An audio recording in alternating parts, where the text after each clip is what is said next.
여자가 판사? 미쳤나? 법무부 면접장에서 터져나온 비웃음 소리. 25세 최난숙은 떨리는 손으로 면접 서류를 꽉 쥐고 있었습니다. 집에 가서 시집이나 가라고. 여자가 뭘 안다고 판결을 내리겠다는 거야? 하지만 그녀의 눈빛만은 흔들리지 않았어요. 나는 반드시 판사가 될 거야. 억울한 사람들을 위해서. 오늘 우리가 들려드릴 이야기는 모든 사람이 불가능하다고 했던 꿈을 이뤄낸 한 여성의 파란만장한 인생입니다. 구독과 좋아요를 눌러주시면 항상 복이 따라올 거예요. 1927년 강원도 춘천, 최진수와 김순례 사이에서 태어난 최난숙. 평범한 약방 딸이었던 그녀의 인생이 완전히 바뀐 건 14세 때였어요. 그날은 춘천에 눈이 내리던 12월의 어느 날이었습니다. 살려주세요. 제발. 길에서 들려온 비명소리. 난숙이가 뛰어나가 보니 마을의 가난한 과부 박수님이 김만석에게 끌려가고 있었어요. 인연이 내 도자기를 깨뜨리고도 배상을 안 해. 아들이 병원에 누워 있어서 돈이. 그게 내가 알 바냐? 김만석이 박수님의 머리채를 잡고 끌고 가려 할 때 난숙이가 앞을 막아섰어요. 아저씨, 그만하세요. 어린 기집이 뭘 안다고. 김만석이 난숙이를 밀치려 했지만 소녀는 꿋꿋하게 버텼어요. 이모가 일부러 그런 게 아니잖아요. 실수라도 손해는 손해야. 그럼 제가 갚을게요. 난숙이가 외쳤어요. 너 같은 어린 년이 뭘로? 몰라요. 하지만 반드시 갚을게요. 그날 밤 난숙이는 아버지에게 사정했어요. 아버지, 불쌍한 사람 처벌 안 받게 해줄 수 없어요? 난수가 그건 판사가 해야 할 일이야. 그럼 나라는 게 왜 있어요? 억울한 사람을 도와주는 게 나라 아니에요? 그런 판사가 세상에 어디 있어요? 난수가 너는 아직 어려서 몰라. 아버지, 나는 커서 판사가 될 거예요. 판사? 네. 억울한 사람들을 구해주는 진짜 판사. 그날 밤 아버지는 동네를 돌며 돈을 모아서 박수님의 빚을 갚아줬어요. 난숙이 덕분이야. 박수님이 눈물을 흘리며 감사 인사를 했어요. 그 순간 난숙이는 깨달았어요. 내가 누군가를 구할 수 있구나. 일제강점기였지만 난숙이의 꿈은 더욱 확고해졌어요. 일본 경찰들이 우리나라 사람들을 함부로 잡아가는 것도 법이 없기 때문이야. 진짜 정의로운 법이 있다면 억울한 사람들을 구할 수 있을 거야. 1943년 16세의 난숙이는 마을에서 또 다른 사건을 목격했어요. 젊은 청년 김철호가 독립운동 혐의로 일본 경찰에게 끌려가는 장면이었어요. 저 사람은 억울해요. 그냥 농사만 짓는 사람이라고요. 난숙이가 소리쳤지만 일본 경찰은 김철호를 잔혹하게 끌고 갔어요. 며칠 후 김철호는 고문으로 죽어서 돌아왔습니다. 이런 일이 다시는 일어나면 안 돼. 어린 난숙이는 그날 밤 결심을 더욱 굳혔어요. 아버지, 나는 반드시 판사가 돼서 억울한 사람들을 구할 거예요. 난숙아, 그건 정말 어려운 일이야. 특히 여자는. 어려워도 할 거예요. 불가능해도 해낼 거예요. 아버지는 딸의 불타는 눈빛을 보며 더 이상 말리지 못했어요. 그때부터 난숙이는 더욱 열심히 공부하기 시작했어요. 어머니 김순례가 한학의 조예가 깊어서 직접 딸을 가르쳤어요.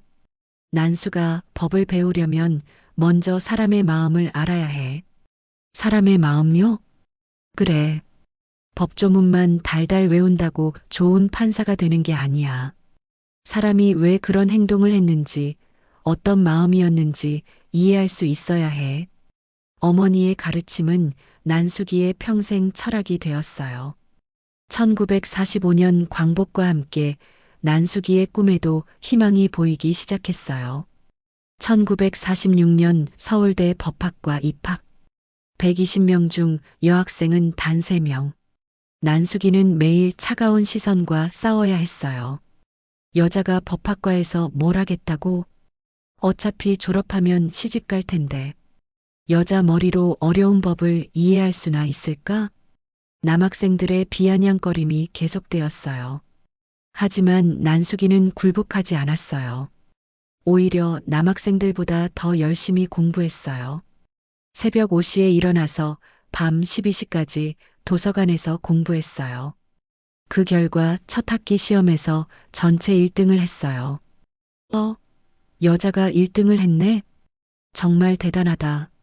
남학생들의 시선이 조금씩 바뀌기 시작했어요. 하지만 더 큰 시련이 기다리고 있었어요. 2학년 때 난숙이에게 충격적인 사건이 벌어졌어요. 같은 과 선배인 김철호가 억울하게 퇴학당한 거였어요. 선배가 뭘 잘못했다는 거예요? 시험에서 커닝했다더라. 하지만 난숙이는 알고 있었어요. 김철호 선배는 그런 사람이 아니라는 걸.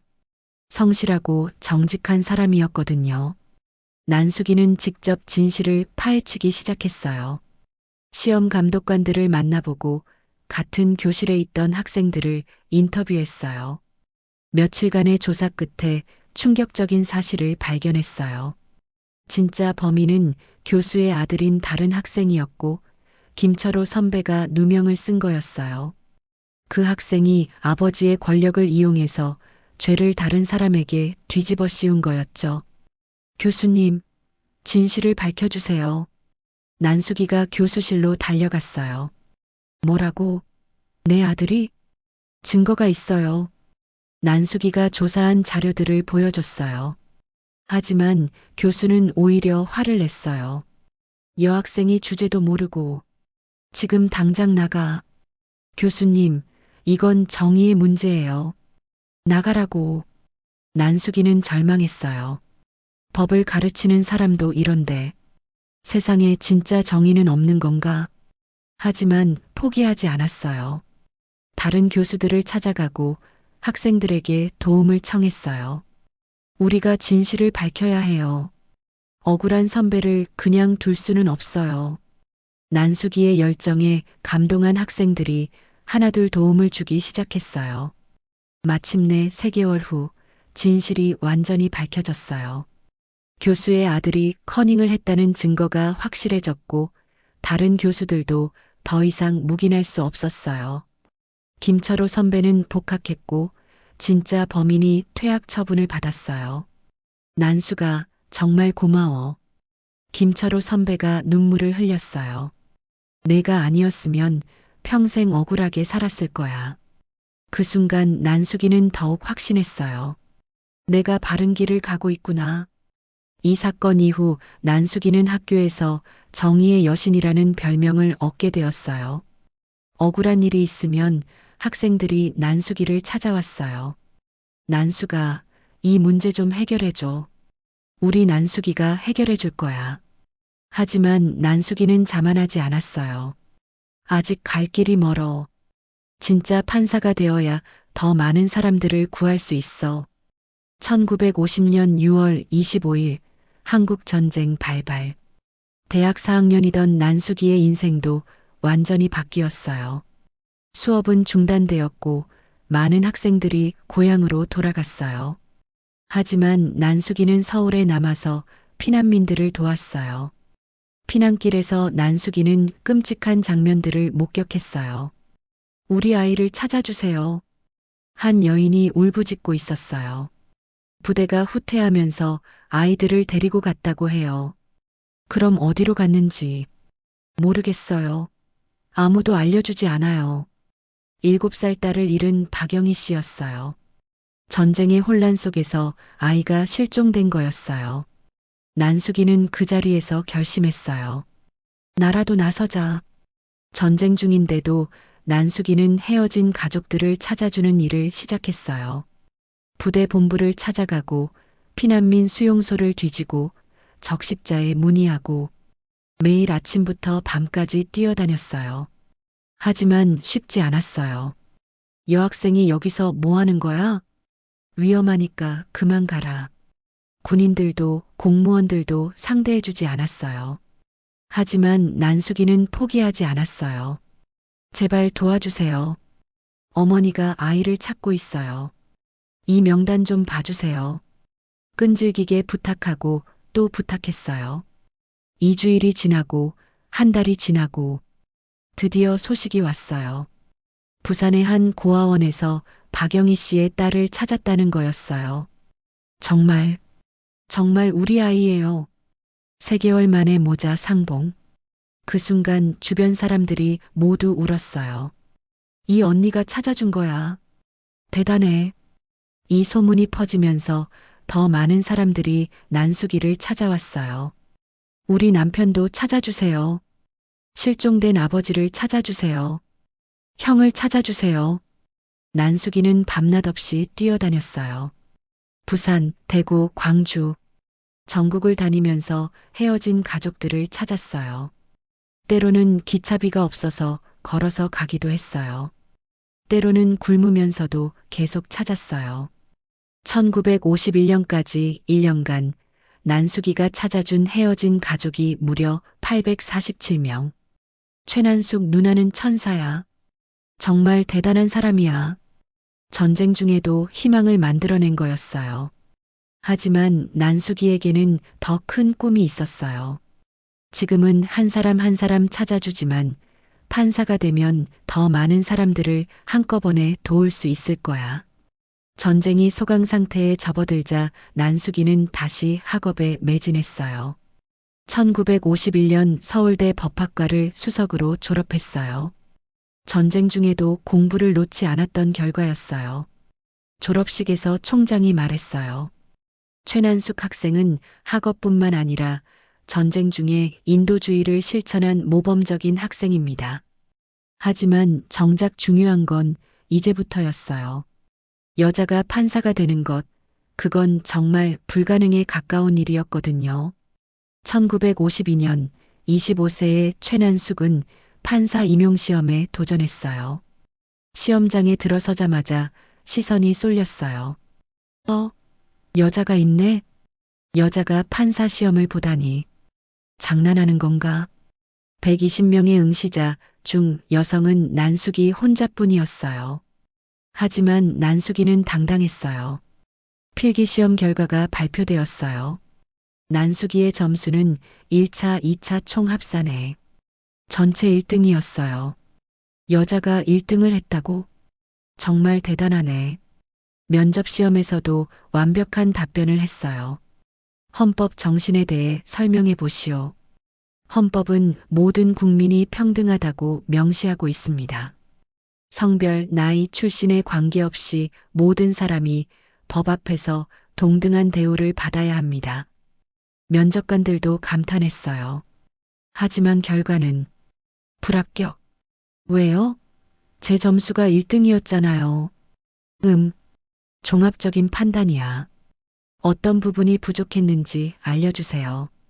그런 건 공개할 수 없어. 명백한 성차별이었어요. 주변에서 모두 포기하라고 했어요. 난수가 현실을 받아들여. 여자는 안 되는 거야. 하지만 난숙이는 포기하지 않았어요. 이듬해 다시 도전했지만 또 불합격. 3번째도 불합격. 매번 최고 점수를 받았지만 결과는 똑같았어요. 최난숙, 그만해. 3번이나 떨어졌잖아. 다른 길을 찾아봐. 주변에서 모두 포기하라고 했어요. 하지만 난숙이는 다른 방법을 생각했어요. 법무부 장관을 직접 만나기로 한 거예요. 그런데 장관을 만나러 가는 길에 운명적인 사건이 벌어졌어요. 버스에서 소매치기가 할머니 지갑을 훔치는 걸 본 거예요. 도둑이야. 난숙이가 소매치기를 쫓아가서 붙잡았어요. 20대 청년이었는데 난숙이가 붙잡자 울면서 빌었어요. 누나, 제발. 저희 어머니가 병원에. 그래도 도둑질은 안 되지. 하지만 난숙이는 그 청년의 사정을 들어봤어요. 어머니가 중병에 걸려서 수술비가 필요했다는 거였어요. 그럼 다른 방법은 없었니? 일자리를 구해봤지만 아무도 안 써줘요. 난숙이는 고민했어요. 법적으로는 명백한 절도였지만 그 청년의 마음은 이해할 수 있었어요. 할머니, 괜찮으세요? 피해자 할머니에게 물어봤어요. 고마워, 아가씨. 난숙이는 그 소매치기 청년을 경찰에 신고하지 않고 대신 일자리를 구해주려 했어요. 절도보다는 정직한 일자리가 필요해요. 이걸 지켜보던 할머니의 깊은 감동을 받습니다. 놀라운 사실은 할머니의 남편이 법무부 장관이었어요. 아가씨, 이름이 뭐예요? 최난숙이에요. 혹시 그 유명한 최난숙? 장관 부인도 난숙이의 이름을 알고 있었어요. 전쟁 중에 가족들을 찾아준 일 때문에 유명했거든요. 그날 저녁 장관 부인이 남편에게 말했어요. 여보, 오늘 정말 훌륭한 젊은 여성을 만났어요. 누군데? 최난숙이라는 사람이에요. 판사가 되고 싶어 한다던데. 그 사람 정말 대단해요. 소매치기를 붙잡고도 그 사람을 도와줘요. 그런 마음씨라면 좋은 판사가 될 수 있을 것 같은데요. 장관 부인의 간곡한 부탁에 장관도 마음이 움직였어요. 알겠어. 특별히 한 번 더 기회를 줘보지. 1954년 3월 15일. 최난숙 판사 임용을 명한다. 드디어 대한민국 최초 여성 판사 탄생. 27세의 나이에 이룬 역사적인 순간이었어요.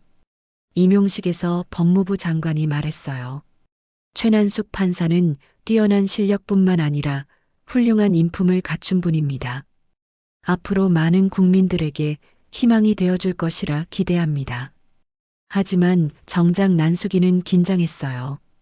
이제 진짜 시작이야. 실망시키면 안 돼.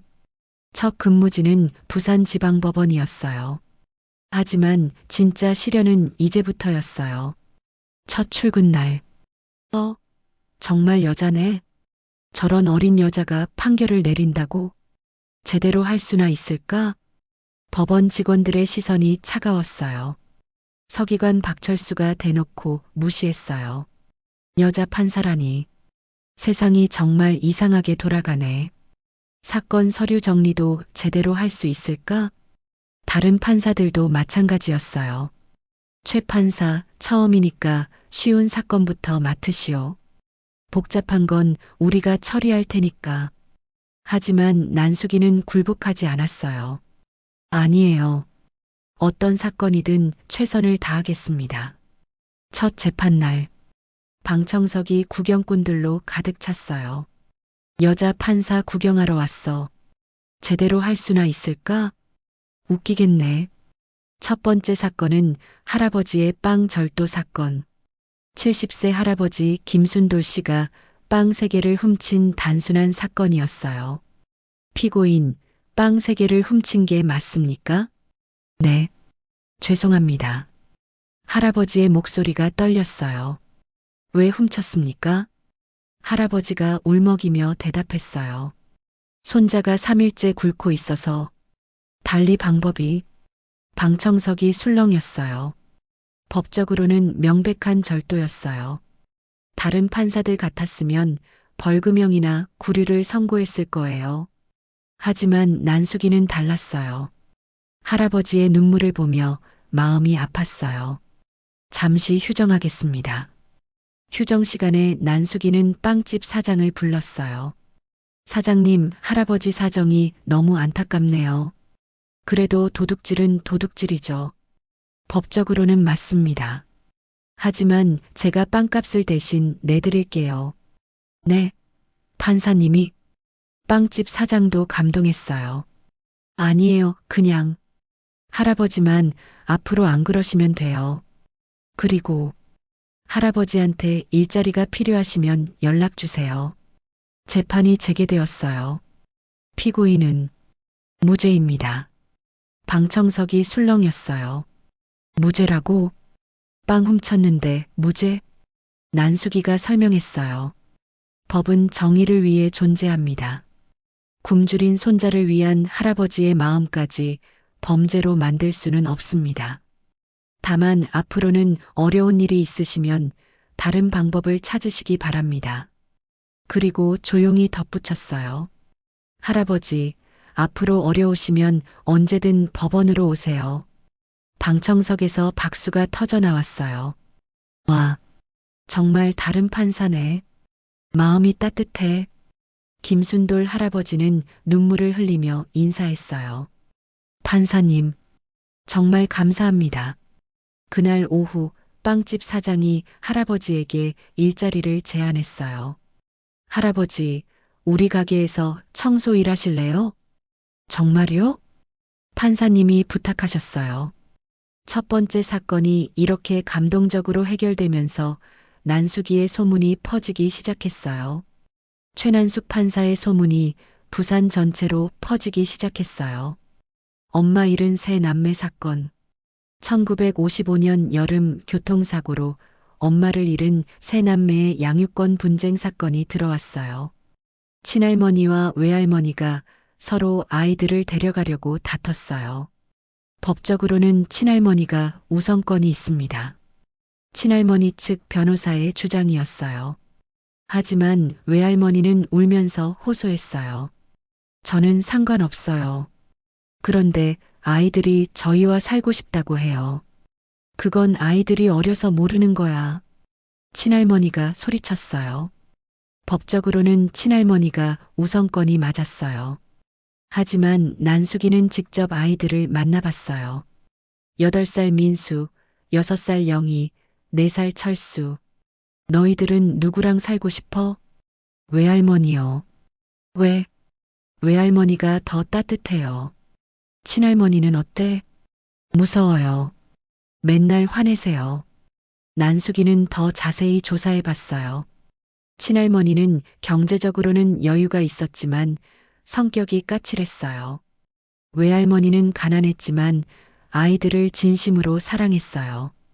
고민 끝에 난숙이는 파격적인 판결을 내렸어요. 아이들의 행복이 가장 우선입니다. 외할머니에게 양육권을 인정하되 친할머니는 양육비를 지원하십시오. 그리고 아이들이 친할머니도 자주 만날 수 있도록 하겠습니다. 모두가 만족하는 해결책이었어요. 가난한 천재 소년 사건. 1956년 봄 성적이 우수한 학생 박영수 14세가 가정 형편 때문에 학교를 그만두게 된 상황이었어요. 법적인 사건은 아니었지만 그 학생 아버지가 상담을 받으러 법원에 왔어요. 판사님, 아들이 전교 1등인데 중학교 등록금이 없어서 아버지 박철민 씨는 전쟁에서 다리를 다쳐서 일을 제대로 할 수 없었어요. 다른 도움받을 곳은 없나요? 다 알아봤는데 어디서도 도와주지 않아요. 난숙이는 마음이 아팠어요. 공부하고 싶은 아이가 돈 때문에 포기해야 한다니. 난숙이는 개인적으로 나섰어요. 부산의 지역 유지들을 만나서 설득했어요. 이 아이는 정말 천재예요. 도와주시면 나중에 훌륭한 사람이 될 거예요. 하지만 우리도 여러 군데 도와주고 있어서 그럼 제가 보증할게요. 이 아이가 성공하면 나중에 다른 어려운 아이들을 도울 거라고요. 난숙이의 간절한 부탁에 마침내 한 사업가가 손을 내밀었어요. 알겠어요. 그 아이 대학까지 학비를 제가 대겠어요. 박영수는 눈물을 흘리며 감사 인사를 드렸어요. 판사님, 정말 감사해요. 저는 꼭 훌륭한 사람이 될게요. 그 약속대로 박영수는 서울대에 합격했고 나중에 법무부 차관까지 지냈어요. 그리고 평생 어려운 학생들을 도왔어요. 빚 때문에 울던 아주머니 사건. 1957년 가을 남편이 갑자기 죽고 빚만 남은 아주머니 김영희 씨의 사건이었어요. 법적으로는 상속인이 빚도 함께 상속받아야 합니다. 채권자 측 변호사의 주장이었어요. 그럼 저는 어떻게 살아요? 아이 셋을 데리고. 김영희 씨가 울면서 호소했어요. 남편이 사업 실패로 남긴 빚이 5천만 원. 당시로서는 엄청난 금액이었어요. 난숙이는 자세히 조사해 봤어요. 남편이 빚을 진 이유가 사기를 당한 것이었어요. 이 경우 상속 포기를 할 수 있습니다. 난숙이가 김영희 씨에게 알려줬어요. 하지만 상속 포기를 하면 집도 잃어버려요. 그럼 다른 방법을 찾아봅시다. 난숙이는 직접 사채업자들과 협상했어요. 이 아주머니가 당장 죽으면 돈 받을 사람이 없잖아요. 장기 분할로 조금씩 갚게 해주세요. 그럼 우리 손해는 누가 책임져? 제가 보증하겠어요. 난송이가 개인적으로 보증을 선 거였어요. 결국 김영희 씨는 20년 분할로 빚을 갚기로 했고 집도 지킬 수 있었어요. 이런 판결들이 계속되면서 난숙이는 서민의 어머니라는 별명을 얻었어요. 공장 화재 사건. 1958년 겨울 부산의 한 섬유 공장에서 대형 화재가 발생했어요. 노동자 15명이 다치고 3명이 죽은 참사였어요. 화재는 불가항력이었습니다. 공장 측 변호사의 주장이었어요. 낡은 전선에서 합선이 일어난 것으로 추정됩니다. 하지만 유족들은 억울해했어요. 공장주가 안전에 신경 안 쓴 거예요. 비상구도 제대로 안 만들어놨어요.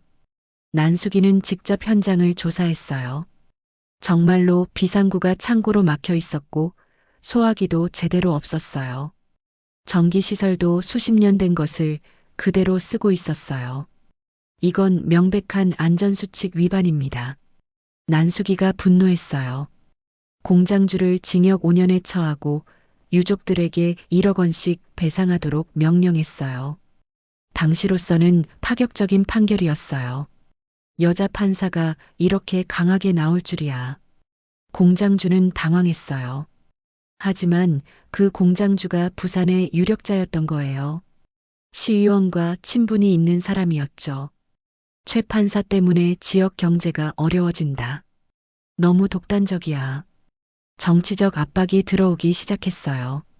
부산지방법원 내부의 반발이 커지기 시작했어요. 특히 부장판사 김철민이 심하게 견제했어요. 최 판사, 법관이 개인적으로 사건 관련자들을 돕는 게 맞나? 부장님, 정의를 위해서 법정에서는 법으로만 말해야 해. 하지만 법만으로는 해결되지 않는 일들이 있지 않습니까? 그런 건 다른 기관에서 처리할 일이야. 김철민 부장판사는 기회가 있을 때마다 난숙이를 압박했어요. 최 판사는 법관이 아니라 사회복지사 같아. 너무 감정적으로 판결하는 것 같아. 다른 판사들도 부담스러워했어요. 최 판사 때문에 우리도 부담스러워. 시민들이 우리한테도 똑같은 걸 기대하면 어떡해? 하지만 난숙이는 굴복하지 않았어요. 저는 제 양심에 따라 판결하겠습니다. 어느 날 더 큰 갈등이 벌어졌어요. 시장의 아들 음주운전 사건. 부산시장의 아들이 음주운전으로 사람을 치어 중상을 입힌 사건이었어요. 시장님 아들이니까 적당히 선처해주지. 김철민 부장판사가 넌지시 압박했어요. 부장님, 법 앞에 예외는 없습니다. 아이고, 융통성 없기도 하지. 하지만 난송이는 흔들리지 않았어요. 재판에서 시장의 아들은 뻔뻔하게 나왔어요. 저는 그날 술을 거의 안 마셨어요. 피해자가 갑자기 뛰어들어서.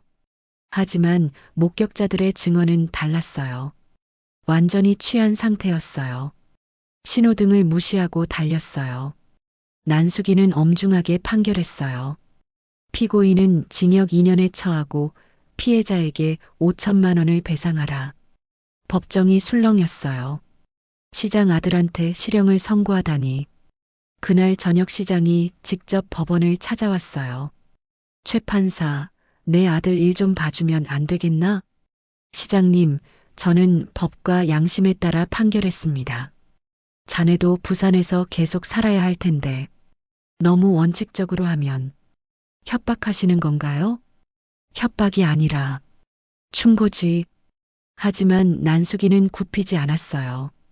죄송하지만 판결은 번복할 수 없습니다. 그 후로 난수기에 대한 견제가 더욱 심해졌어요. 중요한 사건은 배정받지 못했고 사소한 사건만 맡게 되었어요. 최 판사는 당분간 경미한 사건만 담당하도록 해. 하지만 난수기는 작은 사건에도 최선을 다했어요. 청소부 아저씨 해고 사건. 15년간 성실히 일한 청소부 김덕수 55세가 부당 해고당한 사건이었어요. 새 과장이 와서 자기 친척을 쓰려고 저를 내보낸다고 해요. 김덕수 씨가 억울해했어요. 다른 판사들은 작은 일이라고 대수롭지 않게 여겼어요. 하지만 난수기는 달랐어요. 15년간의 성실한 근무를 무시할 수 없습니다. 회사 측을 불러서 따졌어요. 해고 사유가 명확하지 않습니다. 그냥 인원 감축이에요. 그럼 왜 하필 이분만 해고했나요? 그건 결국 부당 해고임이 밝혀졌어요. 즉시 복직시키고 밀린 임금을 지급하십시오. 김덕수 씨는 눈물을 흘렸어요. 판사님, 정말 감사합니다. 할머니 의료비 사건. 1961년 병원비를 내지 못해 치료를 거부당한 할머니 사건이 들어왔어요. 75세 박순자 할머니가 맹장염 수술을 받았는데 돈이 없어서 쫓겨날 위기였어요. 의료는 인간의 기본권입니다. 난수기가 병원 원장을 설득했어요. 하지만 저희도 사업이라서. 그럼 분할 납부는 어떨까요? 보증인이 있으면 제가 보증하겠습니다. 또다시 난수기가 개인적으로 보증을 섰어요. 결국 할머니는 10만 원의 수술비를 20개월에 걸쳐 갚기로 했어요. 이런 일들이 반복되면서 동료들의 시선이 더욱 차가워졌어요. 최 판사는 법관인지 자선사업가인지 모르겠어. 우리까지 부담스럽게 만드네. 1965년 결국 난수기에게 좌천 명령이 떨어졌어요. 최 판사를 강원도 춘천지원으로 발령한다. 고향으로 돌아가게 된 거였어요. 춘천요? 갑자기 왜? 좀 더 다양한 경험을 쌓을 필요가 있다고 판단됐어. 지방에서 좀 차분히 근무해봐. 사실상의 징계성 발령이었어요. 최 판사, 너무 아쉬워요. 부산에서 도움받은 시민들이 아쉬워했어요. 하지만 난수기는 좌절하지 않았어요. 어디서든 최선을 다하겠습니다. 오히려 고향에서 더 많은 일을 할 수 있을지도 모르죠. 춘천으로 내려간 난수기를 맞은 건 더욱 어려운 환경이었어요. 춘천지원은 작은 법원이라서 혼자서 많은 업무를 감당해야 했어요. 하지만 고향의 정다운 분위기 때문에 오히려 마음이 편했어요. 우리 난수기가 돌아왔구나. 어릴 때부터 알던 분들이 반갑게 맞아줬어요. 춘천에서 난수기는 더욱 놀라운 일들을 해냈어요. 춘천 호수의 기적. 1966년 봄 춘천 농민들과 서울의 대기업 한국개발의 토지 분쟁 사건이 들어왔어요. 한국개발은 춘천 호수 주변의 농지를 헐값에 사들여서 관광단지를 만들려 했어요. 개발을 위해서는 어쩔 수 없는 일입니다. 회사 측 변호사의 주장이었어요. 농민들도 보상을 받으니까 손해볼 건 없잖아요. 하지만 농민들은 억울해했어요. 이 땅은 조상 대대로 살아온 터전이에요. 돈으로 살 수 없는 추억이 있다고요. 70대 농민 김기봉 씨가 눈물을 흘리며 말했어요. 여기서 태어나고 자랐는데 어디로 가라는 겁니까? 난수기는 직접 현장을 답사했어요. 정말 아름다운 곳이었어요. 수백 년 된 고목들과 맑은 계곡, 그리고 대를 이어 농사 지어온 논밭들. 이런 자연을 파괴해서까지 개발해야 할까? 난수기는 고민했어요. 법적으로는 회사가 정당한 절차를 거쳤어요. 하지만 농민들의 마음도 이해할 수 있었어요. 고민 끝에 난수기는 파격적인 판결을 내렸어요. 토지 매매는 유효하지만 개발 계획을 수정하십시오. 농민들이 계속 농사 지을 수 있는 공간을 확보하고 자연 훼손을 최소화하는 방향으로 개발하십시오. 그리고 농민들에게 추가 보상을 하십시오. 양쪽 모두가 어느 정도 만족할 수 있는 해결책이었어요. 한국 개발도 개발은 할 수 있었고 농민들도 고향을 지킬 수 있었어요. 춘천 교육 프로젝트. 법원 업무 외에 난수기가 시작한 특별한 일이 있었어요. 매주 토요일마다 가난한 아이들을 모아서 무료로 공부를 가르쳐 주는 거였어요. 법원은 사건이 터진 후에 처리하지만 교육으로는 미리 예방할 수 있어요. 처음에는 10명으로 시작했는데 소문이 나면서 50명까지 늘어났어요. 판사님, 수학이 너무 어려워요. 천천히 해봐. 급할 것 없어. 난수기는 직접 아이들을 가르쳤어요. 국어, 수학, 영어뿐만 아니라 인성 교육도 했어요. 공부도 중요하지만 사람이 되는 게 더 중요해. 남을 도우며 살아야 해. 그게 진짜 성공이야. 춘천 의료봉사. 의료진이 부족한 춘천에서 난수기는 또 다른 일을 시작했어요. 서울의 의사들을 설득해서 춘천으로 의료봉사를 오게 한 거였어요. 의사 선생님들, 춘천에 도움이 필요한 환자들이 많아요. 하지만 왕복 시간도 오래 걸리고 교통비는 제가 해결해 드릴게요. 난수기가 개인 돈을 써서 의사들의 교통비를 대줬어요. 한 달에 2번씩 서울 의사들이 춘천에 와서 무료 진료를 했어요. 춘천 노인대학. 글을 모르는 할머니, 할아버지들을 위한 글자 교육도 시작했어요. 할머니들도 배울 권리가 있어요. 법원이 끝나면 저녁에 노인들을 모아서 한글을 가르쳤어요. 이 나이에 글을 배우다니. 배우고 싶으면 언제든 배울 수 있어요. 80세 할머니도 열심히 연필을 잡고 글자를 따라 썼어요. 5년 만에 춘천이 완전히 달라졌어요. 아이들 교육 수준이 전국 평균을 웃돌았고 의료 서비스도 좋아졌어요. 성인 문맹률도 대폭 감소했어요. 최난숙 판사님은 춘천의 어머니야.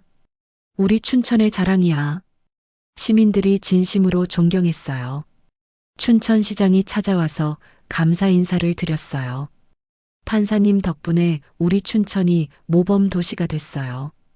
당연한 일을 했을 뿐이에요. 판사님 같은 분이 계셔서 우리가 행복해요. 1970년 난수기에게 서울 복귀 명령이 떨어졌어요. 최 판사, 서울로 올라와. 정말요? 춘천에서의 성과를 높이 평가한다. 5년 만에 서울이었어요. 하지만 서울에서 기다리는 건 더 큰 시련이었어요. 1970년대는 정치적으로 매우 민감한 시기였거든요. 학생 시위 사건. 1971년 대학생들이 학원 자율화를 요구하며 시위를 벌인 사건이었어요. 불법 집회 혐의로 기소합니다. 검찰의 기소장이었어요. 하지만 난수기가 보기에는 학생들의 정당한 권리 주장이었어요. 학생들이 무엇을 잘못했나요? 불법 집회를 했잖아요. 하지만 평화적인 시위였고 요구사항도 합리적이었어요. 고민 끝에 난수기는 학생들에게 무죄를 선고했어요. 학생들의 정당한 권리 행사였습니다. 이 판결로 난수기는 정치권의 주목을 받기 시작했어요. 언론인 구속 사건. 1972년 정부 정책을 비판한 기자가 구속된 사건이었어요. 국가기밀 누설 혐의라는 것이 기소 이유였어요. 하지만 난수기가 조사해 보니 단순한 정책 비판 기사였어요. 언론의 자유는 민주주의의 기본입니다. 무죄를 선고합니다. 또다시 정부와 대립하는 판결이었어요. 노동자 집회 사건. 1973년 임금 인상을 요구한 공장 노동자들이 구속된 사건이었어요. 불법 파업 혐의라는 기소였어요. 하지만 난수기는 노동자들의 처지를 이해했어요. 생존권을 위한 정당한 요구였습니다. 집회의 자유도 헌법이 보장하는 권리입니다. 무죄입니다. 이런 판결들이 계속되자 난수기에 대한 압박이 거세져 갔어요. 최 판사는 너무 독단적이야. 정부 정책에 반대만 하고 있어. 법원 내부에서도 불만이 커졌어요. 하지만 난수기는 흔들리지 않았어요. 저는 법과 양심에 따라서만 판결합니다. 재벌 비리 사건. 1974년 대기업 총수의 정치자금 제공 사건이 들어왔어요. 경제 발전을 위해서 어느 정도 이해할 수 있는 일이지. 압박이 들어왔지만 난수기는 단호했어요. 법 앞에 예외는 없습니다. 징역 3년과 벌금 10억 원을 선고합니다. 재벌가가 발칵 뒤집혔어요. 여자 판사가 너무 나간다. 경제에 대해 뭘 안다고. 하지만 시민들은 환영했어요. 최난숙 판사, 정말 용감해. 서민들의 편에 서주는 유일한 판사야. 언론도 주목하기 시작했어요. 최난숙 판사, 권력에 굴복하지 않는 철의 여인. 법복 입은 잔 다르크. 1975년부터 난수기에 대한 탄압이 본격화되었어요. 중요한 사건은 배정받지 못했고 승진에서도 계속 제외되었어요. 최 판사는 당분간 민사사건만 담당하도록 해. 왜 갑자기 민사만요? 적성에 더 맞을 것 같아서. 사실상의 격리 조치였어요. 하지만 난수기는 민사사건에서도 최선을 다했어요. 영세상인 철거 반대 사건. 1976년 재개발로 인해 영세상인들이 쫓겨나는 사건이었어요. 개발을 위해서는 어쩔 수 없는 일이죠. 시 당국의 주장이었어요. 하지만 난수기는 상인들의 생존권을 먼저 생각했어요. 적절한 대책 없는 강제 철거는 위법입니다. 대안을 마련한 후에 철거하십시오. 상인들이 승리했어요. 공해 피해 배상 사건. 1977년 공장에서 나온 오폐수로 농작물이 피해를 입은 사건이었어요. 공해와 농작물 피해의 인과관계를 입증할 수 없다. 공장 측의 주장이었어요. 당시로서는 환경 문제에 대한 인식이 부족했던 시절이었어요. 하지만 난수기는 직접 현장을 조사했어요. 강물이 시커멓게 변해 있었고 물고기들이 떼죽음을 당했어요. 이 정제 시도쇼 계속 편집도 피해면 인과관계가 명백합니다. 공장은 농민들에게 손해를 배상하고 즉시 오폐수 배출을 중단하십시오. 환경보호에 대한 선구적인 판결이었어요. 여성 차별 임금 사건. 1978년 같은 일을 하는데도 여성이라는 이유로 적은 임금을 받던 김순희 씨의 사건이었어요. 여성은 체력이 약하니까 당연히 임금이 적어야죠. 회사 측의 주장이었어요. 하지만 난수기는 분노했어요. 동일한 노동에는 동일한 임금을 지급해야 합니다. 성별로 차별하는 것은 헌법 위반입니다. 즉시 남성과 동일한 임금을 지급하고 그동안의 차액도 보상하십시오. 당시로서는 혁명적인 판결이었어요. 장애인 차별 사건. 1979년 다리가 불편한 박민수 씨가 취업 차별을 당한 사건이었어요. 장애인은 업무 효율이 떨어집니다. 회사의 변명이었어요. 그분의 능력은 충분히 검증되었습니다. 난수기가 반박했어요. 장애가 있다고 해서 일할 기회를 박탈당해서는 안 됩니다. 즉시 채용하고 적절한 근무 환경을 제공하십시오. 이런 판결들로 인해 난수기는 더욱 고립되어 갔어요. 최 판사는 너무 이상주의적이야. 현실을 모르고 원칙만 따지네. 동료 판사들의 따가운 시선을 받았지만 난수기는 흔들리지 않았어요. 원칙이 없으면 법이 아니에요. 택시기사 과로사 사건. 1980년 하루 20시간씩 일하던 택시기사가 과로로 쓰러져 죽은 사건이었어요. 개인의 건강관리 소홀이었습니다. 택시회사의 주장이었어요. 하지만 난수기는 회사의 책임을 물었어요. 하루 20시간 근무를 강요한 것은 살인과 다름없습니다. 유족에게 2억 원을 배상하고 근무 시간을 단축하십시오. 학교 폭력 사건. 1981년 교사가 학생을 심하게 체벌해서 병원에 입원시킨 사건이었어요. 교육적 차원에서 한 일입니다.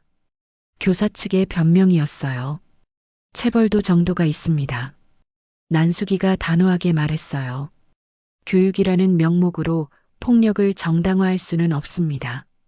교사에게 벌금 100만 원과 학생에게 치료비 배상을 명령했어요. 노인 학대 사건. 1982년 요양원에서 노인을 학대한 사건이었어요. 관리상 어쩔 수 없었습니다. 요양원 측의 해명이었어요. 하지만 난수기는 용서하지 않았어요. 노인분들도 존중받을 권리가 있습니다. 요양원 허가를 취소하고 피해 노인들을 다른 곳으로 이전시키십시오. 이런 판결들이 계속되면서 난수기는 사회적 약자의 수호천사라는 별명을 얻었어요. 하지만 그 대가는 혹독했어요. 1983년 난수기는 또다시 좌천 명령을 받았어요. 최 판사를 대전지방법원으로 발령한다. 또 좌천인가요? 좌천이 아니라 경험을 쌓으라는 뜻이야. 하지만 난수기는 이미 각오하고 있었어요. 어디서든 최선을 다하겠습니다. 대전에서도 난수기의 명성은 이어졌어요. 공무원 비리 척결. 대전에서 공무원들의 뇌물수수 사건들을 연달아 엄벌에 처했어요. 공무원은 국민을 섬기는 자리입니다. 사리사욕을 추구해서는 안 됩니다. 환경 파괴 기업 처벌. 대전의 한 화학공장이 유독가스를 무단 배출한 사건을 엄중하게 처리했어요. 기업의 이익보다 시민의 건강이 우선입니다. 공장 가동을 중단시키고 거액의 배상금을 명령했어요. 3년간의 대전 근무를 마치고 1986년 다시 서울로 돌아왔어요. 1987년 6월 민주항쟁이 일어나면서 한국 사회에 큰 변화가 왔어요. 난수기에게도 전환점이 찾아왔어요. 최 판사, 그동안 고생 많았어. 새로 부임한 법원장이 말했어요. 이제 시대가 바뀌었으니 실력을 마음껏 펼쳐보라고.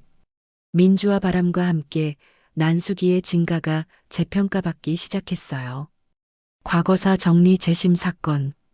1987년 말 과거에 억울하게 처벌받은 사람들의 재심 사건들이 들어오기 시작했어요. 당시 수사 과정에서 고문이 자행되었습니다. 자백이 강요되었습니다. 난수기는 철저히 진실을 밝혔어요. 무죄를 선고하며 국가는 피해자들에게 배상하십시오. 언론 자유 회복. 그동안 탄압받던 언론인들의 복권도 이뤄졌어요. 언론의 자유는 민주주의의 꽃입니다. 과거의 잘못된 판결을 번복합니다. 노동세권 인정. 노동자들의 단결권, 단체교섭권, 단체행동권을 확실히 보장하는 판결들을 내렸어요. 노동자도 인간다운 삶을 살 권리가 있습니다. 이런 판결들로 인해 난수기는 민주화의 어머니라는 새로운 별명을 얻었어요. 대형 환경 사건. 1988년 한국 최초의 대형 환경 사건이 난수기에게 배정되었어요. 낙동강 페놀 오염 사건이었어요. 두산전자 구미공장에서 페놀을 무단 방출해서 낙동강 전체가 오염된 사건이었어요. 대구와 부산 시민 1,000만 명이 물을 마실 수 없게 된 초대형 환경재해였어요. 회사의 고의적 과실로 인한 대규모 환경 파괴입니다. 난수기는 분노했어요. 징역 5년과 배상금 200억 원을 선고합니다. 당시로서는 상상할 수 없는 거액의 배상금이었어요. 그리고 앞으로는 환경감시 시스템을 의무적으로 설치하십시오. 이 판결로 한국의 환경보호의식이 크게 높아졌어요. 성폭력 사건의 새로운 판결. 1989년 난수기는 성폭력 사건에서도 획기적인 판결을 내렸어요. 피해자에게도 잘못이 있었다는 기존의 편견을 깨뜨렸어요. 성폭력은 100% 가해자의 잘못입니다. 피해자를 비난하는 것은 2차 가해입니다. 중형을 선고하고 피해자 보호 시스템도 마련하게 했어요. 이런 판결들이 알려지면서 난수기는 전국적인 존경을 받게 되었어요. 최난숙 판사야말로 진정한 법관이야. 그분 덕분에 세상이 조금씩 좋아지고 있어. 언론과 시민들의 평가가 완전히 바뀌었어요. 1990년 63세의 최난숙에게 놀라운 소식이 전해졌어요. 최 판사님 대법관에 임명되셨습니다. 대한민국 최초의 여성 대법관 탄생. 임명식에서 난숙이는 감격했어요. 저는 평생 한 가지만 생각하고 살았습니다. 억울한 사람이 없는 세상을 만드는 것. 이제 더 많은 사람들을 도울 수 있게 되었습니다. 대법관이 된 후 난숙이의 영향력은 더욱 커졌어요. 호주제 위헌 논리 개발. 1991년 난숙이는 호주제의 문제점을 지적하는 판결을 내렸어요. 호주제는 개인의 존엄과 평등에 반합니다. 아직 완전히 폐지되지는 않았지만 변화의 씨앗을 뿌렸어요. 성희롱 처벌 판결. 1992년 한국 최초로 성희롱을 법적으로 인정하는 판결을 내렸어요. 직장 내 성희롱도 엄연한 범죄입니다. 피해자의 인격권을 침해하는 행위입니다. 환경권 헌법적 권리 인정. 1993년 환경권을 헌법적 기본권으로 인정하는 판결을 내렸어요. 깨끗한 환경에서 살 권리는 모든 국민의 기본권입니다. 이 판결이 나중에 헌법 개정의 바탕이 되었어요. 아동 권리 보호 강화. 1994년 아동 학대와 방임에 대해 강력한 처벌 기준을 제시했어요. 아이들을 보호하는 것은 사회의 의무입니다. 노인 인권 보장. 1995년 노인 학대와 차별에 대해서도 엄중한 판결을 내렸어요. 나이가 많다고 해서 인권이 축소되는 것은 아닙니다. 장애인 차별 금지. 1996년 장애인 차별에 대한 포괄적인 금지 기준을 만들었어요. 장애는 개인의 문제가 아니라 사회가 해결해야 할 문제입니다. 외국인 노동자 보호. 1997년 외국인 노동자들의 권익 보호에도 앞장섰어요. 국적이 다르다고 해서 인권이 달라지는 것은 아닙니다. 이런 판결들로 인해 난숙이는 인권의 데모라는 별명을 얻었어요. IMF 사태와 서민 보호. 1997년 IMF 외환위기가 터지자 난숙이는 서민 보호에 더욱 집중했어요. 대량 해고와 관련된 사건들에서 노동자들을 보호하는 판결을 내렸어요. 경제 위기라고 해서 노동자들의 생존권을 무시할 수는 없습니다. 기업 도덕성 강조. 재벌들의 분식회계와 비리 사건에서도 엄중한 처벌을 내렸어요. 기업의 사회적 책임을 망각해서는 안 됩니다. 하지만 여전히 보수적인 법관들의 반발이 있었어요. 최 대법관은 너무 진보적이야. 경제 논리를 무시하고 있어. 그럼에도 난숙이는 신념을 굽히지 않았어요. 법의 목적은 정의 구현입니다. 경제적 이익보다 인간의 존엄이 우선입니다. 2000년 새천년을 맞이하면서 73세의 난숙이는 은퇴를 준비하고 있었어요. 하지만 그녀의 마지막을 장식할 거대한 사건이 기다리고 있었어요. 국민연금 대규모 횡령 사건. 국민연금공단의 고위직들이 수백억 원을 빼돌린 초대형 비리 사건이었어요. 이건 정말 심각하네.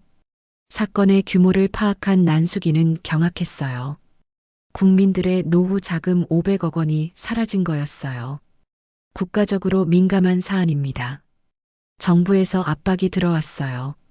너무 중형을 내리면 국민연금 시스템 자체에 대한 불신이. 하지만 75세 할머니 판사는 전혀 흔들리지 않았어요. 국민의 노후 자금을 훔친 죄는 그 무엇보다 무겁습니다. 주범은 무기징역, 공범들은 15년 이상 중형에 처합니다. 그리고 전 재산을 몰수해서 피해자들에게 배상하십시오. 법정이 술렁였어요. 무기징역? 정말 강하게 나오네. 이 판결로 난수기는 국민의 수호자라는 마지막 별명을 얻었어요. 마지막 환경사건.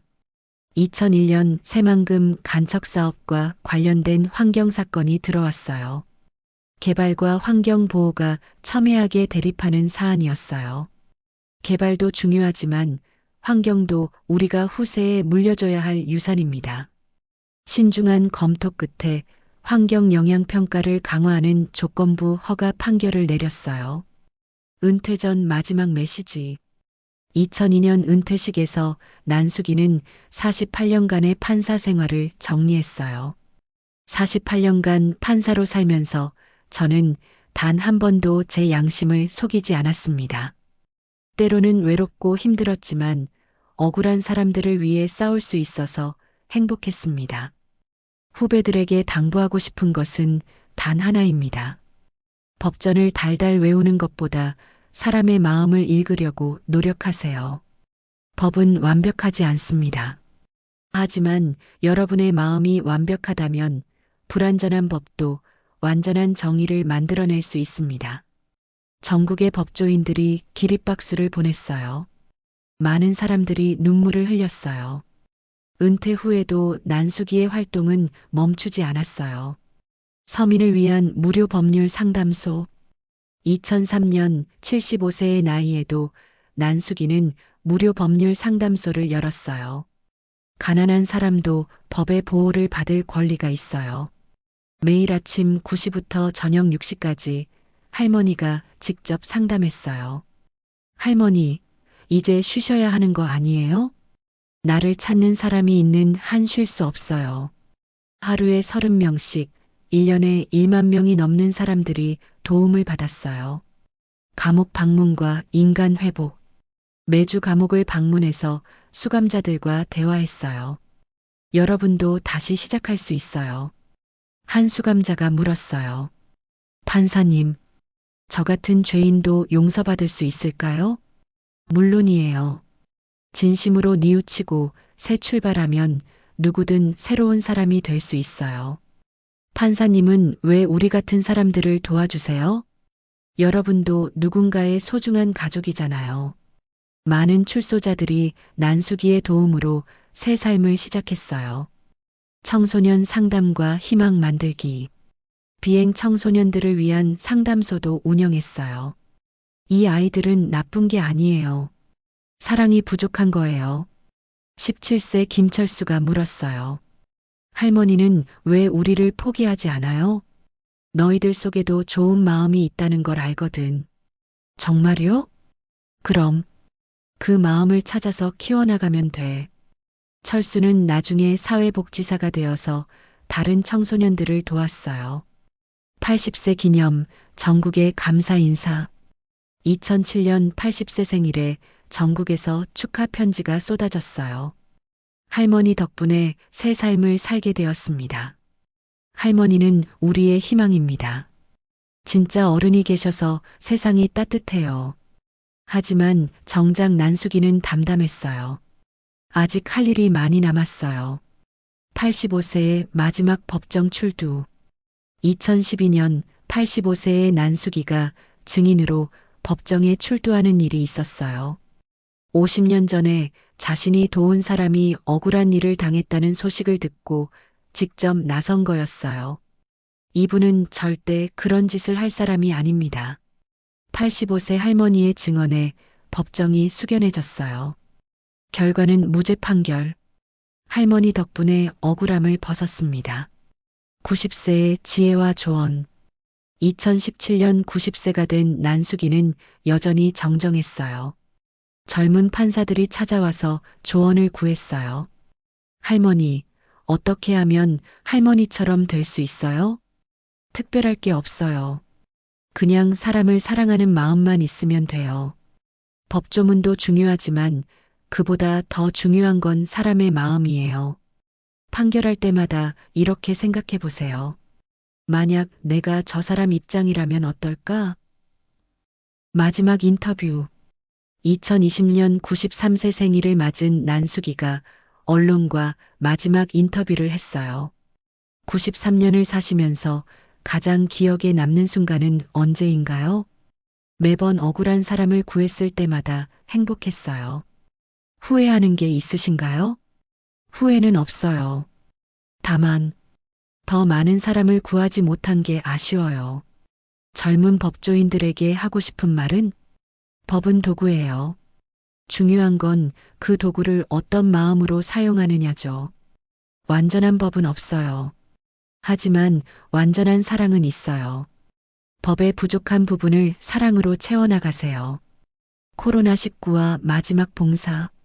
코로나19가 터지자 93세 할머니는 더욱 바빠졌어요.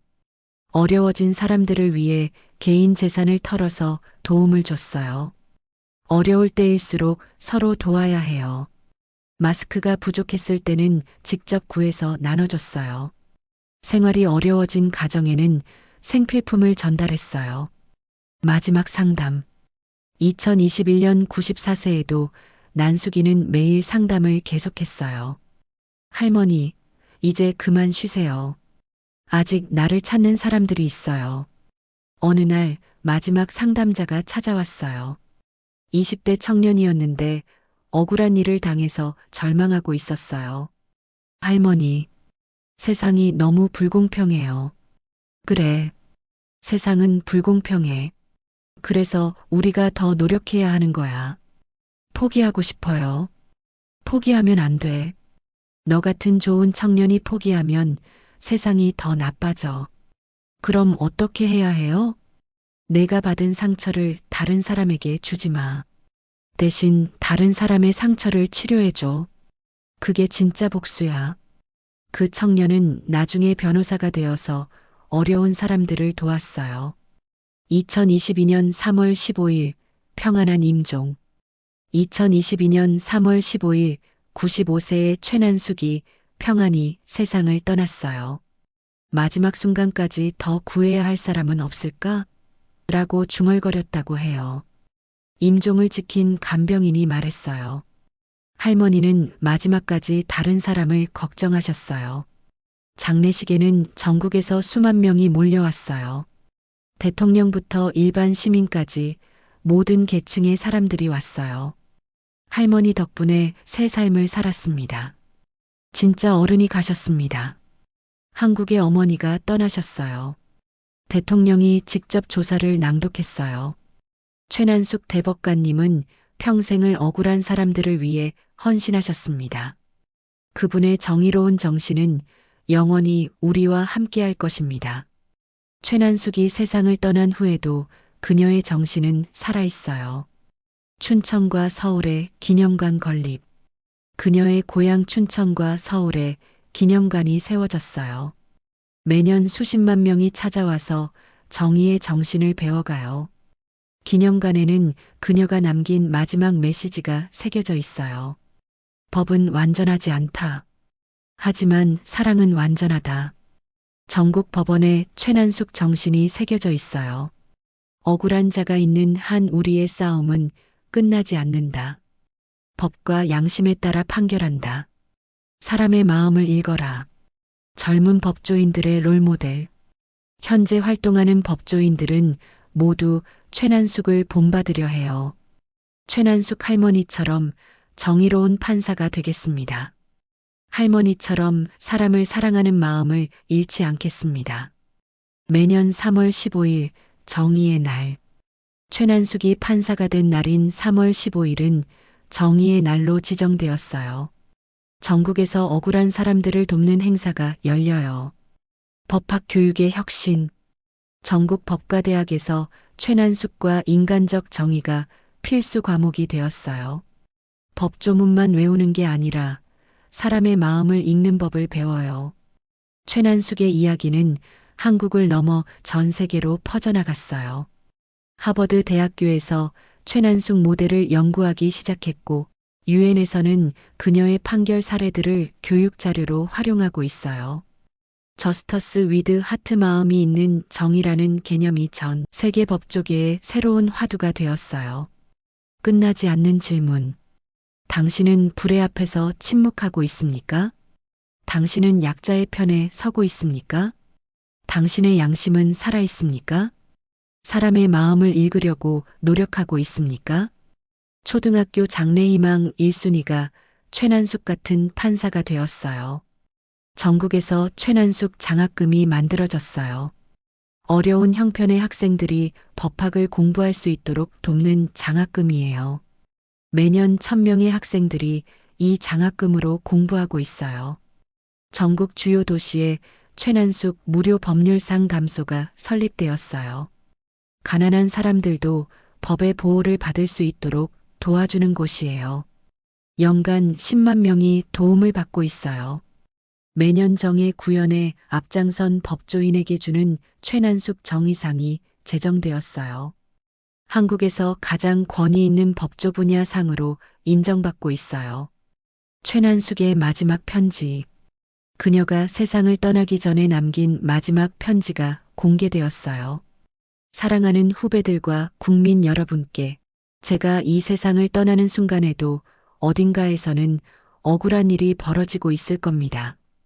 하지만 걱정하지 않습니다. 여러분이 있기 때문입니다.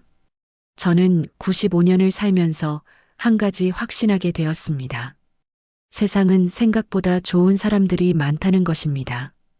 다만 그 좋은 마음들이 때로는 숨어 있을 뿐이에요. 여러분의 작은 용기가 그 선한 마음들을 깨워낼 수 있습니다. 법은 완전하지 않습니다. 하지만 그래서 더 소중합니다. 불완전한 법을 완전하게 만드는 것은 여러분의 마음입니다. 억울한 사람 한 명이라도 더 구할 수 있다면 그것이 여러분이 이 세상에 태어난 이유입니다. 제발 포기하지 마세요. 한 사람의 눈물이라도 닦아줄 수 있다면 그것이 진정한 성공입니다. 저는 갑니다. 하지만 여러분이 있어서 마음이 편합니다. 정의는 결코 죽지 않습니다. 사랑도 결코 죽지 않습니다.